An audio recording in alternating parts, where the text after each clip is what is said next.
নমস্কার বন্ধুরা, স্বাদে গন্ধে ভরপুর সবাইকে স্বাগত। আজকে তৈরি করব মাছের ডিমের কারি। মাছের ডিম খেতে অনেকে পছন্দ করেন, অনেকে আবার পছন্দ করেন না। তবে এইভাবে মাছের ডিমের কারি একবার রান্না করলে বাড়ির সদস্যরা কিন্তু বারবার বানাতে বলবে।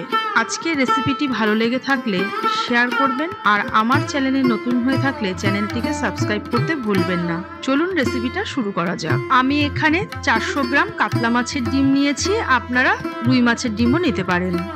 মাছের ডিম কিন্তু একটা পাতলা স্কিন দিয়ে ঢাকা থাকে, সেই স্কিনটাকে আমি হাত দিয়ে ছাড়িয়ে নিয়ে ভেতরের ডিমটাকে ভালো করে পরিষ্কার করে ধুয়ে নেব।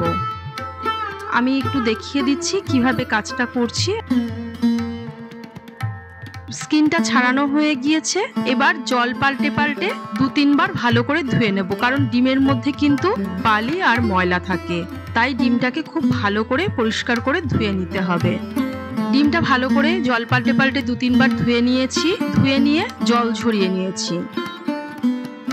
এবার ডিমের মধ্যে দিয়ে দিচ্ছি স্বাদ মতো লবণ, ছোট চামচের হাফ চামচ হলুদ গুঁড়ো, 1 চামচ ধনে গুঁড়ো, আর দিয়ে দিচ্ছি ছোট একটা পেঁয়াজ কুচি, 1 মুঠো ফ্রেশ ধনেপাতা কুচি, আর 2টো কাঁচা লঙ্কা কুচি। ঝালটা নিজেদের স্বাদ মতো দেবেন।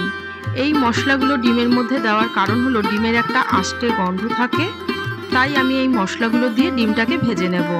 সব মশলাগুলোকে দিয়ে ডিমটাকে প্রথমে ভালো করে মাখিয়ে নেব। মশলা দিয়ে ডিমটা ভালো করে মাখা হয়ে গিয়েছে। ডিমের বড়াগুলো ভাজার জন্য ডিমটাকে হাত দিয়ে একটু ছিঁড়ে নিচ্ছি, যাতে বড়াগুলো ভাজার সময় অসুবিধা না হয়।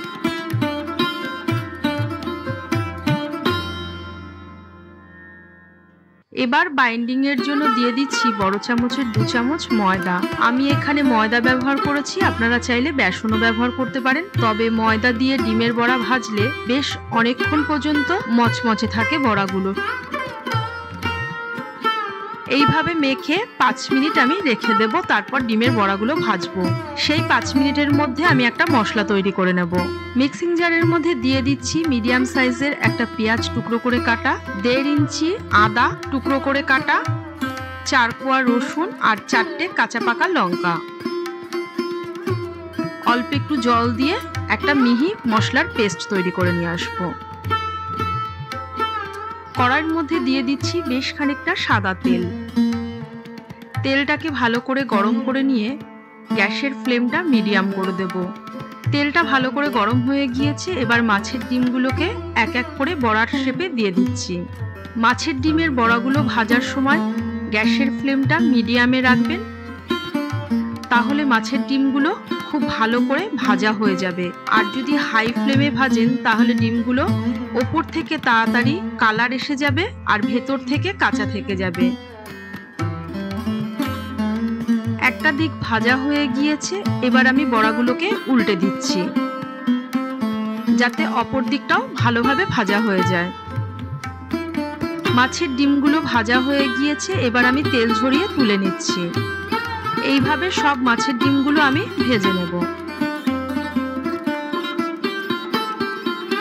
ডিমের কারিটা করার জন্য কড়াইয়ের মধ্যে দিয়ে দিচ্ছি বড় চামচের 1.5 চামচ সর্ষের তেল। যেহেতু ডিমটা ডিপ ফ্রাই করেছি, তাই আমি কারিটা করার জন্য একটু কম তেলই ব্যবহার করলাম। আপনারা চাইলে আর একটু বেশি তেলেও করতে পারেন। তেলটা গরম হয়ে গিয়েছে, এবার ফোড়নের জন্য দিয়ে দিলাম হাফ চামচ জিরে, দিচ্ছি গোটা গরম মশলা, একটা তেজপাতা। ফোড়নটাকে কয়েক সেকেন্ড তেলের মধ্যে ভালো করে ভেজে নেব। গোটা গরম মশলার মধ্যে আমি এখানে দিয়েছি 2টো এলাচ, 2টো লবঙ্গ, 1 টুকরো দারচিনি। এবার দিয়ে দিচ্ছি ডুমো করে কেটে রাখা বড় সাইজের একটা আলু। আলুর মধ্যে দিয়ে দিচ্ছি সামান্য পরিমাণে লবণ আর হলুদ গুঁড়ো। হলুদ আর লবণ দিয়ে আলুটাকে ভালো করে ভেজে নেব।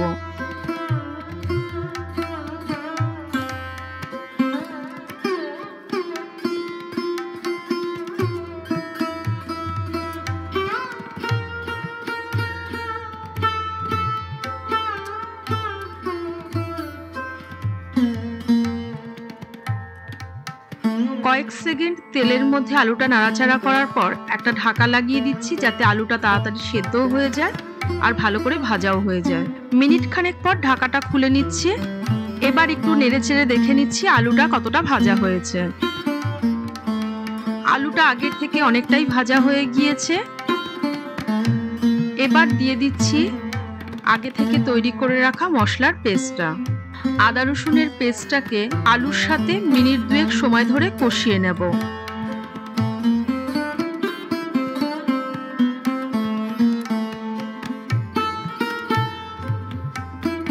মশলাটাকে কিছুক্ষণ কষিয়ে নেওয়ার পর দিয়ে দিচ্ছি একটা বড় সাইজের টমেটো কুচি। টমেটো কুচিটাকেও দিয়েও কিছুক্ষণ মশলার সাথে কষিয়ে নেব। টমেটোটাকে কিছুক্ষণ কষাতে কষাতে অনেকটাই নরম হয়ে গিয়েছে। এবার এর মধ্যে দিয়ে দেব কিছু গুঁড়ো মশলা। দিয়ে দিচ্ছি 1 চামচ ধনে গুঁড়ো, ছোট চামচের 1 চামচ হলুদ গুঁড়ো, 1 চামচ লাল লঙ্কার গুঁড়ো, এটা দিলাম ঝালের জন্য, আর দিচ্ছি 1/2 চামচ কাশ্মীরি লঙ্কার গুঁড়ো।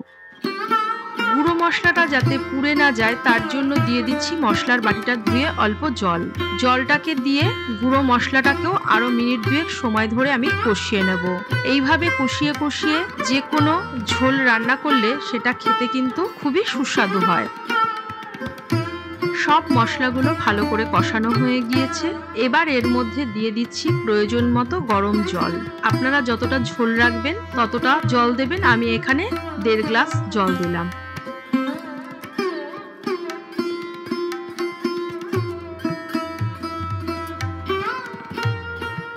দিয়ে দিচ্ছি স্বাদ মতো লবণ।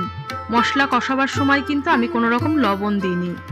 লবণটা দেওয়ার পর আমি ঢাকা লাগিয়ে দেব একটা। ঢাকাটা দিয়ে ঝোলটাকে মিনিট 3 সময় ধরে ফুটিয়ে নেব। মিনিট 2 পর ঢাকাটা খুলে নিলাম। ঝোলটাও ফুটে গিয়েছে। এবার ঝোলের মধ্যে দিয়ে দিচ্ছি মাছের ডিমের বড়াগুলো।